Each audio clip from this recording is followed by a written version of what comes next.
नमस्कार दोस्तों, मैं हूं नीलम सिंह। आप देख रहे हैं नेताजी.live। जैसा कि आप जानते हैं, हमारे इस चैनल के माध्यम से हमारी ये कोशिश होती है कि हम आप तक आपके पसंदीदा नेताओं के दिए गए वक्तव्य और भाषण को आप तक पहुंचाएं, वो भी असंपादित। कांग्रेस के प्रदेश अध्यक्ष दीपक बैज ने इलेक्टोरल बॉन्ड को लेकर भारतीय जनता पार्टी पर घोटाला करने का आरोप लगाया है।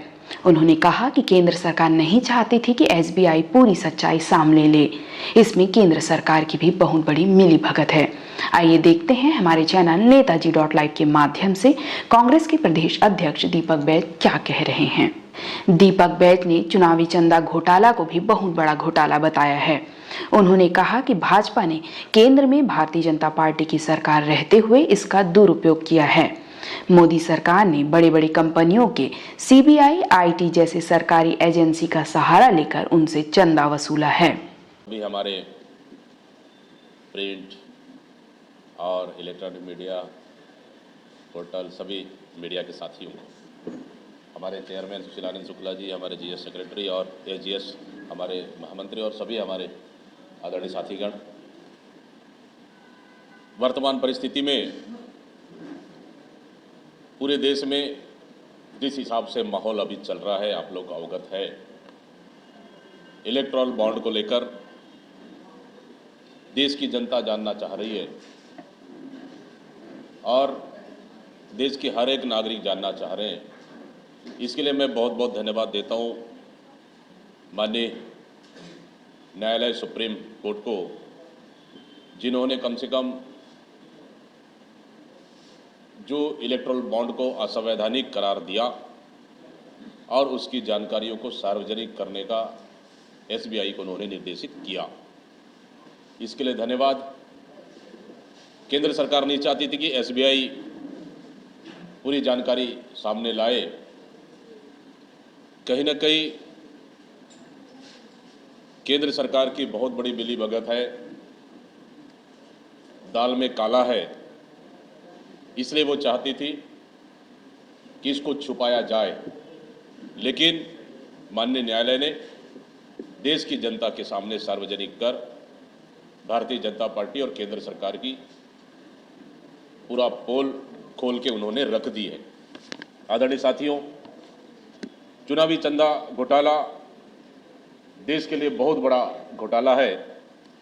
इसलिए कांग्रेस कमेटी मांग करती चुनावी चंदा घोटाले के लिए भाजपा की मान्यता रद्द की जानी चाहिए। इसलिए रद्द की जानी चाहिए क्योंकि भारतीय जनता पार्टी केंद्र में सरकार रहते हुए इसका दुरुपयोग किया है। इसलिए भारतीय जनता पार्टी की मान्यता रद्द किया जाना चाहिए। इलेक्टोरल बॉन्ड भाजपा के भ्रष्टाचार का नमूना है।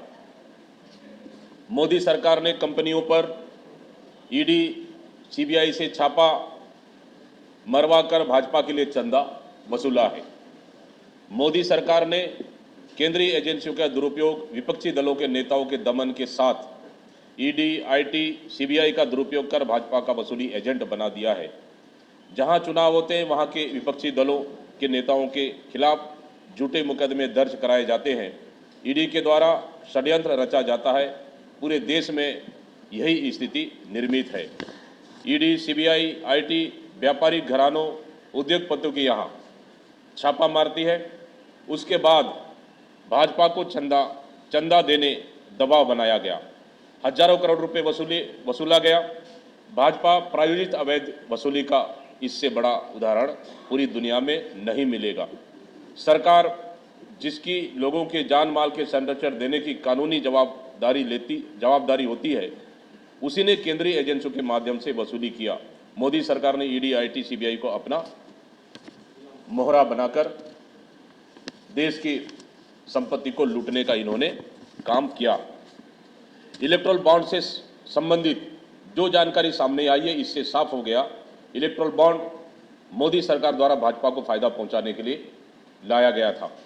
यह देश का अब तक का सबसे बड़ा चुनावी चंदा घोटाला है। मोदी सरकार ने व्यवसायिक संस्थानों को केंद्रीय एजेंसियों के माध्यम से डराकर, छापे मारकर, गलत कार्रवाई कर इलेक्टोरल बॉन्ड के माध्यम से वसूली किया है। इलेक्ट्रोल बॉन्ड के माध्यम से मोदी सरकार ने घूस भी लिया है। जिन कंपनियों ने भाजपा को चुनावी चंदा दिया उनको हजारों करोड़ रुपए के ठेके बदले में दिए गए। जिन कंपनियों ने भाजपा को चंदा दिया उनके खिलाफ मनी लॉन्ड्रिंग की कार्रवाई मोदी सरकार ने रुकवा दिया। इलेक्ट्रोल बॉन्ड से जुड़ी जानकारी सामने आने के बाद यह साफ हो गया कि भाजपा ने अपने आर्थिक लाभ के लिए सारा षड्यंत्र किया है। इसलिए स्टेट बैंक इसको छुपाना चाह रही थी। जो जानकारी सामने आई है उसके अनुसार 1300 से अधिक कंपनियों और व्यक्तियों ने इलेक्ट्रोल बॉन्ड के रूप में दान किया है। 2019 के बाद से भाजपा को 6000 करोड़ से अधिक का दान मिला है। ऐसी कई कंपनियों के मामले हैं जिन्होंने इलेक्ट्रोल बॉन्ड दान किया है और इसके तुरंत बाद इन कंपनियों ने मोदी सरकार से बदले में भारी लाभ प्राप्त किया है। मेगा इंजीनियरिंग एंड इंफ्रास्ट्रक्चर ने 800 करोड़ रुपए से अधिक इलेक्ट्रोल बॉन्ड दिए हैं। अप्रैल 2023 में उन्होंने 140 करोड़ डोनेट किया और ठीक एक महीने बाद डेढ़ महीने बाद उन्हें 14,400 करोड़ रुपए की ठाणे बोरवली ट्विनल टनल प्रोजेक्ट मिल गया। जिंदल स्टील एंड पावर ने 7 अक्टूबर 2022 को इलेक्ट्रोल बॉन्ड में 25 करोड़ रुपए दिए और सिर्फ 3 दिन बाद वह 10 अक्टूबर 2022 को गारे फाल्मा 4/6 कोयला खदान हासिल करने में कामयाब हो गया। भाजपा ने इलेक्ट्रोल बॉन्ड के माध्यम से हफ्ता वसूली किया। ईडी, सीबीआई, आईटी के माध्यम से किसी कंपनी पर छापा मारो और फिर कंपनी की सुरक्षा के लिए हफ्ता वसूला। शीर्ष 30 चंदादाताओं में से कम 14 पर छापे मारे गए हैं। इस साल की शुरुआत में एक जांच में पाया गया कि ईडी, सीबीआई, आईटी छापे के बाद कंपनियों को चुनावी ट्रस्टों के माध्यम से भाजपा को दान देने के लिए मजबूर किया गया था। हेटेरो फार्मा और यशोदा अस्पताल जैसी कई कंपनियों ने इलेक्ट्रोल बॉन्ड के माध्यम से चंदा दिया है। इनकम टैक्स विभाग ने दिसंबर 2023 में शिरडी साई इलेक्ट्रॉनिक्स पर छापा मारा और जनवरी 2024 में उन्होंने इलेक्ट्रोल बॉन्ड के माध्यम से 40 करोड़ रुपए का दान दिया है। फ्यूचर गेमिंग एंड होटल्स ने 1200 करोड़ रुपए से अधिक का दान दिया है, जो इसे अब तक के आंकड़ों में सबसे बड़ा दान देने वाला बनाता है। आप क्रोनोलॉजी समझिए। 2 अप्रैल 2022 ईडी ने फ्यूचर गेमिंग पर छापा मारा और 5 दिन बाद उन्होंने इलेक्ट्रोल बॉन्ड में 100 करोड़ रुपए का दान दिया। अक्टूबर 2023 आईटी विभाग ने फ्यूचर पर छापा मारा और उसी महीने उन्होंने इलेक्ट्रोल बॉन्ड में 65 करोड़ रुपए का दान दिया। इलेक्ट्रोल बॉन्ड के माध्यम से मोदी सरकार ने रिश्वत लेने का नया तरीका खोजा है। आंकड़ों से एक पैटर्न उभरता है जिसमें केंद्र सरकार से कुछ मदद मिलने के तुरंत बाद कंपनियों ने चुनावी बॉन्ड के माध्यम से एहसान चुकाया। वेदांता को 3 मार्च 2021 को राधिकापुर पश्चिम प्रोजेक्ट कोयला खदान मिला और फिर अप्रैल 2021 में उन्होंने चुनावी बॉन्ड में 25 करोड़ रुपए का दान दिया। मेगा इंजीनियरिंग एंड इंफ्रा को अगस्त 2020 में 4,500 करोड़ का जोजिला सुरंग प्रोजेक्ट मिला। फिर अक्टूबर 2020 में उन्होंने इलेक्ट्रोल बॉन्ड में 20 करोड़ रुपए का दान दिया। मेघा को दिसंबर 2022 में बीकेसी बुलेट ट्रेन स्टेशन का कॉन्ट्रैक्ट मिला और उन्होंने उसी महीने 56 करोड़ रुपए का दान दिया।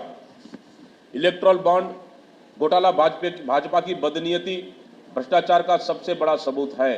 भाजपा ने ईडी, आईटी, सीबीआई को अपना चंदा वसूली एजेंट बना दिया है। कांग्रेस पार्टी सुप्रीम कोर्ट और चुनाव आयोग से मांग करती है कि इस कदाचरण के लिए भाजपा के मान्यता समाप्त कर उसके चुनाव लड़ने पर प्रतिबंध लगाया जाना चाहिए। आपने देखा कि किस तरह से हमारे चैनल नेताजी.live के माध्यम से कांग्रेस के प्रदेश अध्यक्ष दीपक बैज ने केंद्र सरकार पर निशाना साधते हुए प्रतिक्रिया दी है। इसी तरह हमारे चैनल में बने रहने के लिए चैनल को लाइक करें, शेयर करें और सब्सक्राइब करें। नमस्कार।